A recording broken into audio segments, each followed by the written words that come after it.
Ask your question.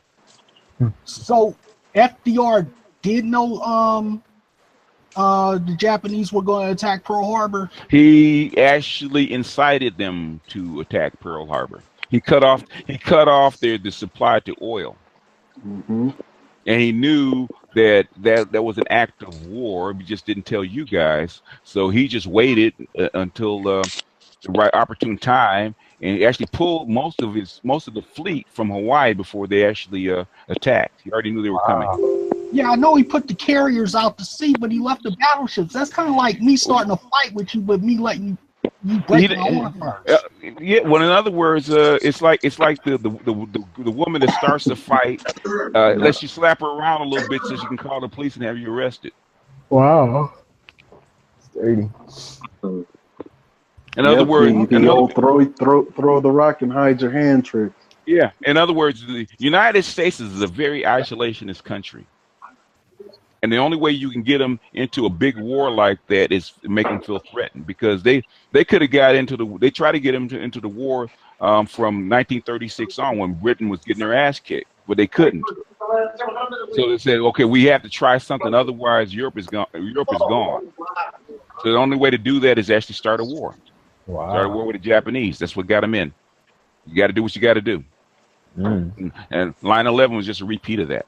If you believe in such a thing, because I know the DOD is listening. If you believe in such things, yes. Oh no, I was going to ask a 9/11 question, but you didn't want to go in. Oh man. One question. City of Truth will probably be happy to hear it. One question. Okay, that's a conspiracy. You need people involved in the conspiracy, and even though Colin Powell might be a Tom and a house nigga, I don't think he's an unpatriotic American to let that happen. Yeah, if he if a military guy believes that it's a necessary evil to actually do something, yes, they will. You don't know the military. Let me tell you something. Colin Powell is not any of those things. He's not a coon. He's not a Tom. He's not a house nigga. No, by any stretch. Nope. But he's Republican. They don't have at that level. There is no party. You pick one. He's a conservative. He's a conservative. No, he is. Those people at the top have ideologies, but they don't basically follow any of them. It's they manage the country. Those are your managers. So they're true Machiavellians. They are true Machiavellians. Yes, they are. Oh, right. Yeah. See, Peace to the panel. I'll talk to y'all later. I don't know if you guys remember a couple of years ago. All right. All right. Peace. All right. Peace. I know you remember a couple of years ago there was this air in the ether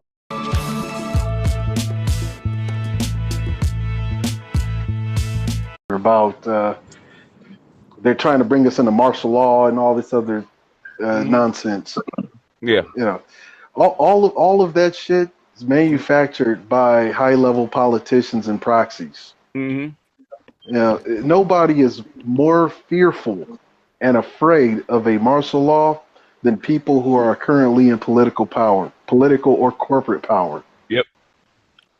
Because you know what an Article 11 martial law entails? That the military is the government. Oh yeah.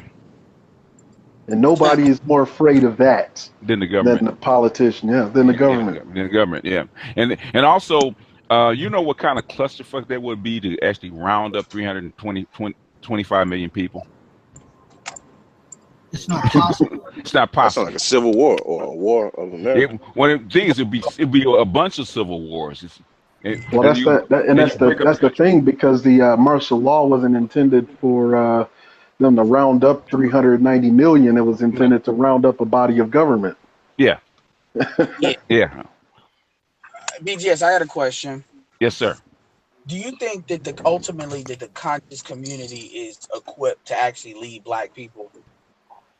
Currently, one, it's not big enough, and two, it's not cohesive enough. If it was as big as Black Church, If he could get to the size of the black church, yeah, it would be much more powerful. But that's a tough ask for the conscious community. The reason why I say that is Hmm. because I said in the chat. I know Cats was like, "It is what it is." Shout out to Cats. Mm. Um, but I said that I said BGS is really starting to make me not respect the conscious community as a group, as a, like a. But what else? What else do you have?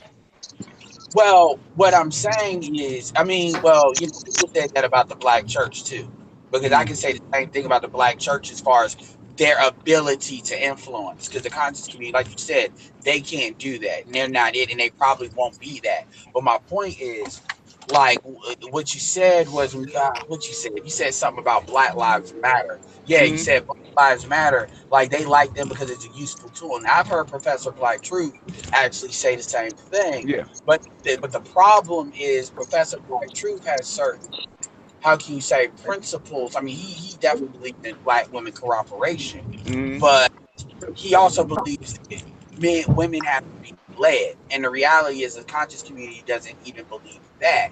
So it's kind of like, if you all don't have the force of will to kind of, I understand that you want money from certain people. I get that. But if you don't have the fortitude to actually stick to certain principles that are going to lead your people where they need to go, Yeah. then, I mean, Well, look, I'm not saying that they should step aside, uh, but other people need to form something else that is more applicable. it's not a singular group.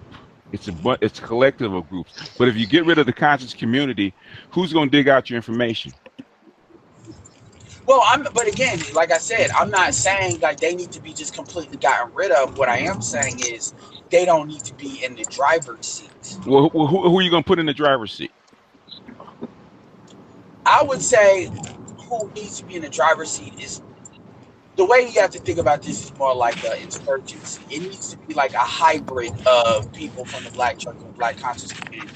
They understand, like what we talked about before, they understand that ultimately we are going to need to get our women's cooperation. I don't believe black community can be built without that ultimately. Mm-hmm. But so I'm not one of these. Yeah, you can build the spark by yourself, like phase one, phase two, phase three. But if you're into like the iPhone X or iPhone 4, you're gonna have to have black women involved. I'm sorry, otherwise you might as well quit if you don't think that's gonna happen. Can I ask this?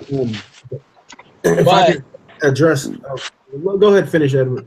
I'll just give me like 10 seconds. It'll just be more of a hybrid of the two, but with a more, implied focus that, like, certain rules, like things that the conscious community is willing to do. Like, for instance, the church. Uh-huh. In principle, the church, a man is supposed to be the head of household. In principle. In principle, but it's not an actual fact. In fact, and Cerulean can tell you, there's a lot of crossover. There's a lot of crossover between the conscious community and the church. I know that for a fact because they cooperate. I mean, they cooperate quite a bit. I mean, a lot of those what they call the conscious battles and all of that. Yeah, a lot of those take place in black churches. Yeah, but they compete a lot. Like they compete against each other ultimately. Yeah, they do. But I'm saying, but also your mega churches starting businesses, buying properties, and all that kind of stuff was at the behest of the conscious community. They actually got in, convinced these pastors to actually stop wasting their money and invest in the black community by starting businesses, buying buildings, building wealth, all that kind of stuff. So what percentage actually? Don't you feel like that? Most black churches, like I'd say, what 5% of black churches do that. Even mega churches, most mega churches don't do that shit. Not really. What I'm saying is, I'm not saying most. What I'm saying is, you wouldn't have any if it wasn't for the conscious community.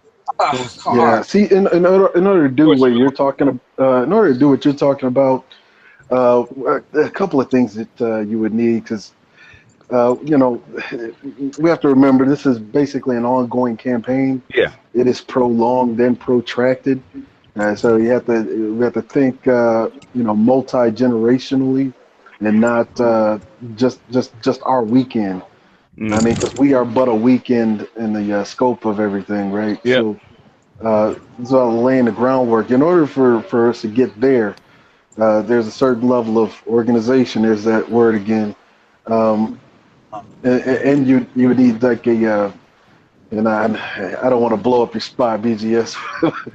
But Okay, go ahead. Go ahead. you would actually need a paramilitary elite group that can go around and shake these pastors up at their places of residence. Yeah, it used to be called. They used to be the Black Panthers back in the day. Yeah, They did that. Yeah. Go ahead, City of Truth. I know you're trying to get in, man. Make it quick. City of Truth, make it quick. So, yeah, I just want to ask, do you feel that first of all, have you guys heard of and I want to ask Edward, have you guys heard of Darthard Perry? No. Yeah, Darthard Perry is a FBI informant that I mean, he informed on several black groups that were considered radical by the FBI under J. Edgar Hoover. Oh, okay. He's the reason why. Actually, he's one of the reasons why. But there's many Darthard Perrys. Yeah. They're out there.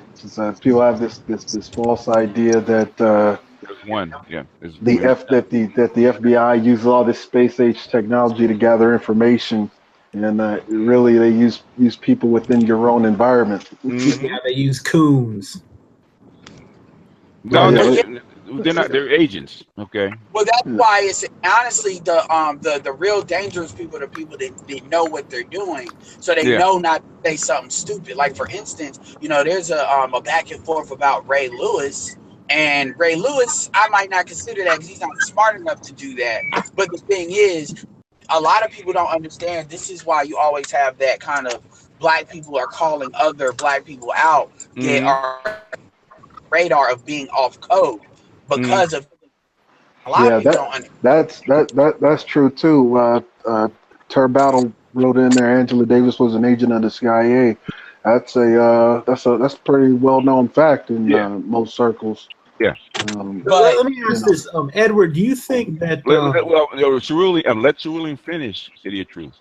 But yeah, there's a lot of times black folks we find it all surreal and unbelievable whenever you hear the accusations of agents amongst you. But you can't really discount those because you never really know, especially somebody like that wavy kid that was talking about raising an army of half you gotta be careful soldiers. I have another question. Wait, hold on. I was in the QE bed. City of Truth. You know how this works, man. I handled the board, okay? Yeah, we know that you're next. I was getting ready to call you when you opened your mouth.